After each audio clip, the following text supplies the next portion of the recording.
Chapter 56. One morning, about a week after Bingley's engagement with Jane had been formed, as he and the females of the family were sitting together in the dining room, their attention was suddenly drawn to the window by the sound of a carriage, and they perceived a chaise and four driving up the lawn.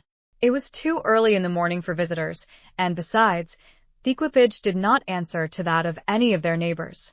The horses were post, and neither the carriage nor the livery of the servant who preceded it were familiar to them.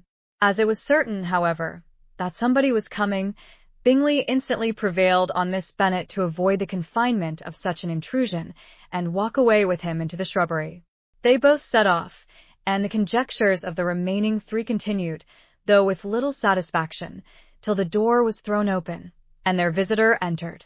It was Lady Catherine de Bourgh. They were of course all intending to be surprised, but their astonishment was beyond their expectation, and on the part of Mrs. Bennet and Kitty, though she was perfectly unknown to them, even inferior to what Elizabeth felt, she entered the room with an air more than usually ungracious, made no other reply to Elizabeth's salutation than a slight inclination of the head, and sat down without saying a word.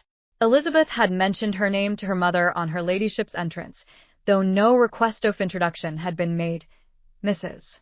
Bennet, all amazement, though flattered by having a guest of such high importance, received her with the utmost politeness. After sitting for a moment in silence, she said, very stiffly, to Elizabeth, "I hope you are well, Miss Bennet. That lady, I suppose, is your mother?" Elizabeth replied very concisely that she was, "And that, I suppose, is one of your sisters?"